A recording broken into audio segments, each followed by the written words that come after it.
Salut tout le monde, aujourd'hui on se retrouve pour une vidéo alors qui n'est pas un tutoriel, qui n'est pas une présentation d'une quelconque création.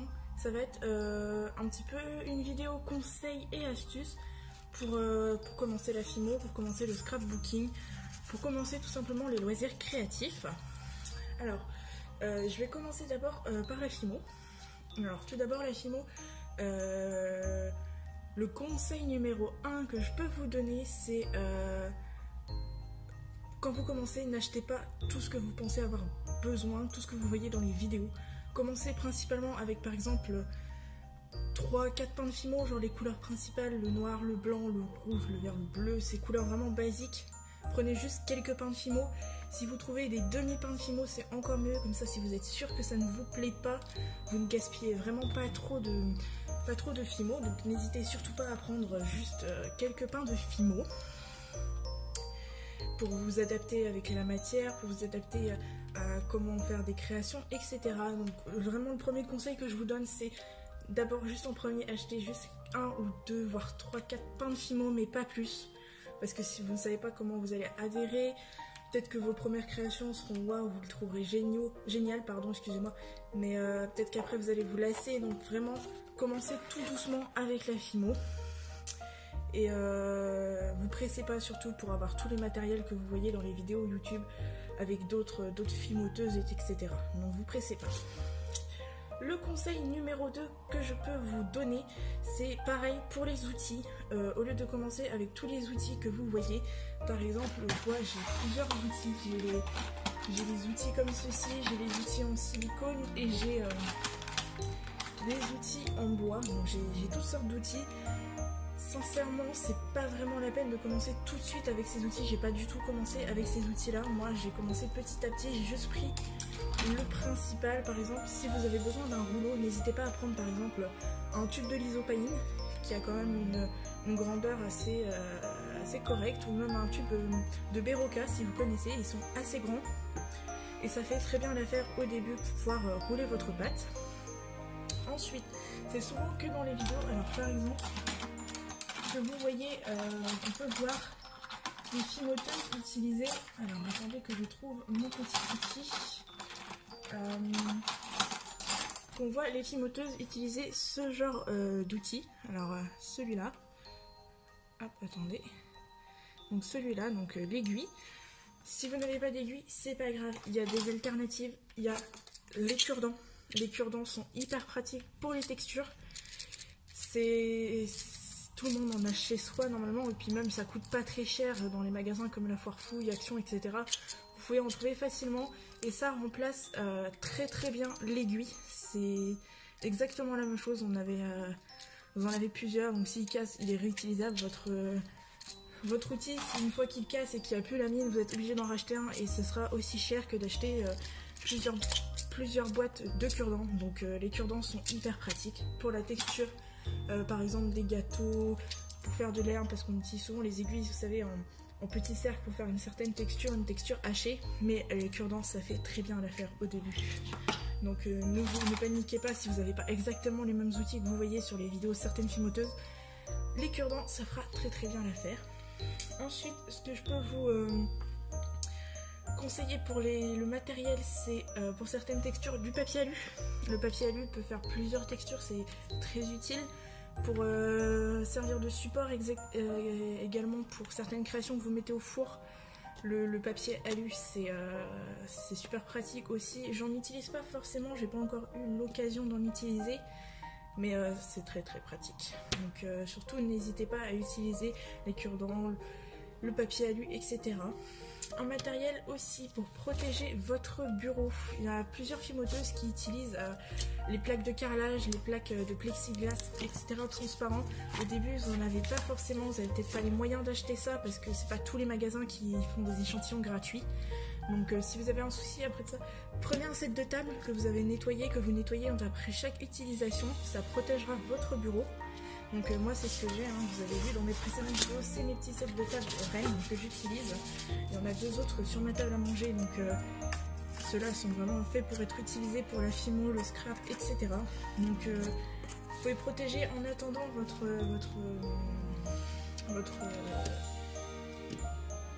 votre lieu de travail, on va dire, votre place de travail. Donc le set de table, ça peut très bien faire l'affaire. Si vous avez aussi, je sais qu'à Ikea ils font des grands sets de table larges comme ça, en une espèce de silicone, on va dire, qui sont super épais. Donc vous pouvez passer un nombre incalculable de fois le cutter dessus, ça va pas se couper direct. Et c'est super facile à nettoyer aussi, donc n'hésitez pas à prendre des sets de table en attendant pour protéger. En matériel aussi, vous pouvez faire du recyclage. Par exemple, je disais pour les cure-dents, mais si vous avez une mine comme ça qui est sans support, vous prenez par exemple de la pâte beurre Fimo, vous plantez la mine dedans, vous faites cuire et ça vous fait une mine de rechange, on va dire. Donc c'est vraiment improvisé, mais surtout n'hésitez pas à faire du recyclage. Pareil, le papier cuisson, c'est pratique pour mettre dans le four. Donc ça permet de protéger votre plaque si c'est une plaque alimentaire, vu que les fumées de la Fimo sont quand même assez toxiques une fois que ça cuit. Donc le mieux c'est toujours d'avoir un petit four à côté, donc des petits fours la taille d'un micro-ondes, c'est très pratique si vous n'avez pas de petit four, le four aliment que vous utilisez pour faire la cuisine. Vous pouvez l'utiliser, il suffit de le nettoyer régulièrement, de le laisser aérer une fois que la cuisson est terminée. Et c'est pareil, on le dit pas assez souvent, mais quand vous utilisez vos outils pour la Fimo, ne les utilisez que pour la Fimo, parce que les matières de la Fimo sont quand même assez toxiques au niveau alimentaire. Donc une fois que vous avez utilisé les outils pour la Fimo, vous ne pouvez plus les utiliser que pour la Fimo. C'est pareil pour les emporte-pièces, ne les utilisez que pour la Fimo. Le troisième conseil que je peux vous donner, c'est la patience. Faut surtout pas se précipiter. Faut surtout pas se précipiter. Vous avez envie de faire bien, vous avez envie de faire vite les choses, mais prenez votre temps parce que c'est pas toujours du premier coup qu'on réussit. Toutes les fimoteuses qui font des vidéos comme ça sur YouTube vous feront toujours un avant et après des créations. Donc l'avant en général c'est vraiment le début où on commence la Fimo. Donc surtout prenez votre temps parce que c'est pas toujours réussi la première fois. J'ai eu des ratés, d'autres fimoteuses ont eu des ratés, vous en aurez. Mais il faut surtout pas perdre courage, faut être patient, faut être minutieux, faut vraiment prendre son temps, bien faire les détails, refaire si besoin. Le nombre de fois où moi j'ai refait des pièces parce que ça me convenait pas, ça correspondait pas par exemple au modèle que j'avais sous les yeux. Donc surtout pas perdre patience, pas perdre courage, etc. Pour continuer sur ce conseil, n'hésitez surtout pas à aller voir des tutoriels que vous pouvez trouver sur Pinterest, sur YouTube tout simplement. Vous pouvez en avoir aussi sur des sites internet, donc n'hésitez pas à voir des tutoriels, à le revoir plusieurs fois, à faire pause pendant que vous le regardez pour faire en même temps si vous le souhaitez. Mais les tutoriels, je pense que c'est quelque chose qui est pas mal pour les débuts. Alors j'en ai pas spécialement utilisé, en général je copiais sur des images, j'avais pas vraiment besoin de tutoriel, j'essayais de faire comme un petit peu à ma manière sans voir le tutoriel, mais il y en a certains quand même que j'ai regardé, donc surtout n'hésitez pas à aller voir des tutoriels. Le conseil suivant que je vous donne, c'est de conserver votre pâte Fimo dans une boîte hermétique, parce que la Fimo, une fois qu'elle est à l'air libre, elle sèche très vite. Elle peut devenir difficile à travailler, difficile à malaxer, elle peut devenir friable, et je sais à quel point c'est pénible de travailler une pâte qui est friable. Donc ce que je fais moi, c'est conserver mes pains de Fimo dans une boîte hermétique, et jusqu'ici, je crois que j'ai des pains de Fimo ouverts dans cette boîte. Voilà, par exemple celui-là est ouvert et la pâte n'est pas du tout dure, elle n'est pas friable, donc ce conseil là il est vraiment important, c'est de bien conserver vos pains de Fimo. Pour continuer sur la Fimo, l'un des conseils que je peux également vous donner, c'est l'astuce du dissolvant avec les cotons-tiges. Par exemple, si votre pâte blanche a récupéré plein de petites saletés, qu'il y a d'autres couleurs qui se sont incrustées, alors le dissolvant, je précise, c'est bien pour la pâte blanche, pas pour les autres pâtes parce que ça risque de décolorer. Mais pour la pâte blanche, c'est génial. Par exemple, vous avez une pâte blanche avec, par exemple, un peu de Fimo violette dessus, ou vous avez des poussières dessus. Prenez votre dissolvant, vous prenez un coton-tige, vous trempez dans le dissolvant, vous essorez légèrement, vous frottez le coton-tige sur votre morceau de pâte blanche. Et vous refaites ça plusieurs fois pour bien nettoyer, pour pas que les saletés se remettent à force que vous frottez avec le même coton-tige. Donc veillez bien à changer le côté ou à prendre un nouveau coton-tige. Et vous verrez que votre pâte redeviendra un peu plus blanche, un peu plus propre. et ça donne des créas beaucoup mieux. Donc surtout n'hésitez pas à utiliser cette astuce du dissolvant et du coton-tige. Et pour la Fimo, le dernier conseil que je peux vous donner, c'est l'astuce du talc. Le talc, c'est super pratique. Par exemple, si votre pâte est un peu molle, vos créations collent à votre plaque ou à votre rouleau, n'hésitez pas à mettre un peu de talc, pas trop non plus, c'est pas un gâteau qu'on prépare. Hein. Et mettez un petit peu de talc, donc moi c'est le classique, un bébé cadum. Sur votre plan de travail, étalez un peu pour pas que ça fasse des gros paquets de talc. Votre pâte, une fois posée dessus, ne collera pas au plan de travail, ne collera pas non plus à votre rouleau, donc c'est super pratique, donc n'hésitez pas à avoir un peu de talc.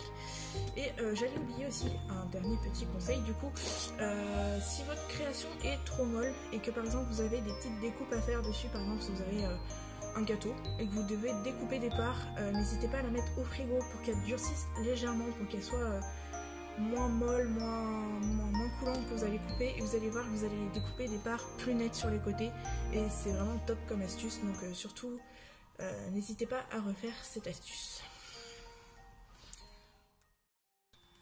Pour le scrapbooking, les conseils sont un petit peu différents. Pour les scrapbooking et les DIY, c'est un peu différent de la Fimo. Il y a quelques outils que j'utilise pour la Fimo que j'utilise pour le scrapbooking. Par exemple, il va y avoir les pinceaux déjà qu'on utilise par exemple pour appliquer le pastel sur la Fimo. Je vais les utiliser également pour la peinture, donc veillez bien à nettoyer vos pinceaux. Mais l'outil principal que je vais utiliser en Fimo comme en scrap, c'est le scalpel. C'est hyper pratique, ça découpe bien, donc ça découpe bien le papier. Pour la Fimo, c'est super pratique aussi. Il y a le scalpel de précision pour la Fimo qu'on peut trouver chez Action, que j'avais trouvé chez Action pour 2 ou 3 euros, donc c'était vraiment pas cher. Donc je sais plus ce que je disais. Ouais, c'est à peu près les mêmes outils, voilà ce que je disais, excusez-moi. C'est le matin, un peu de fatigue. Donc pour le scrapbooking, voilà.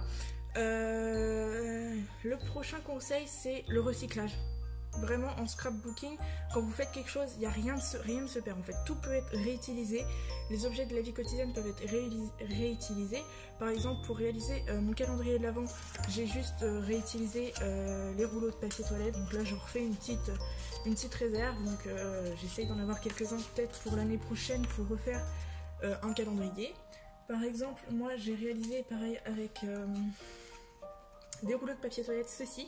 C'est un petit support pour mes bijoux en Fimo et qui peut me servir aussi en scrap quand quelque chose est verni ou sèche avec de la colle. Je l'attache sur la petite barre du milieu et c'est super pratique, comme ça je peux faire les deux côtés en même temps. Et cette idée là je l'ai vue à partir d'une vidéo de Creative Addict, donc n'hésitez pas à aller la voir, c'est une super fimoteuse, elle fait des super DIY. Donc n'hésitez pas à aller la voir. Ce que je peux vous donner en conseil ensuite au scrapbooking, c'est d'avoir du scotch double face. Donc moi j'ai celui-là, donc il est super large, mais des fois je découpe juste des petites bandes comme ça pour avoir ce qu'il me faut pour coller les papiers. Ça fait plus propre que la colle. Ça colle super bien parce que une fois que c'est collé, j'arrive jamais à décoller. Donc c'est vraiment top le double face. Ensuite, ce que je peux vous conseiller, donc encore en recyclage, par exemple, moi j'ai récupéré ceci. C'est des gobelets en plastique vraiment de chez McDo et que j'ai réutilisé, que j'ai collé. Par exemple ici des morceaux de papier journaux. Donc le journal aussi vous pouvez le réutiliser. Donc ça donne un petit effet un peu streetwear. Donc avec ici des petits pandarous que j'ai rajouté parce que je les trouvais mignons. Et donc j'ai tout protégé ici avec du vernicole. Donc même si je veux le laver, par exemple ici ça partira jamais. Je l'ai déjà lavé, c'est pas parti, il y a toujours le vernicole, c'est toujours protégé, ça s'est pas déchiré. Donc c'est vraiment top. Le vernicole il est top aussi en scrapbooking, donc surtout n'hésitez pas à en avoir. Le mieux aussi en scrapbooking c'est les crayons. Avoir des crayons avec des couleurs différentes. Par exemple, moi pour ce qui est écrit en scrapbooking et en DIY, j'ai ces petits crayons là, donc des petits crayons qui font des couleurs différentes. J'ai des stylos aussi de couleurs différentes. C'est super top. Le top aussi c'est le crayon gris et la gomme, hein, pour pas se rater sur des patrons qu'on veut faire pour des modèles de scrapbooking. Ce que je vous conseille aussi, c'est de chercher des idées, de vous inspirer. Allez dehors, regardez un petit peu ce qui vous entoure, vous aurez des inspirations. C'est la période de Noël, donc l'inspiration elle est toute trouvée, donc c'est la neige, c'est les couleurs froides, etc.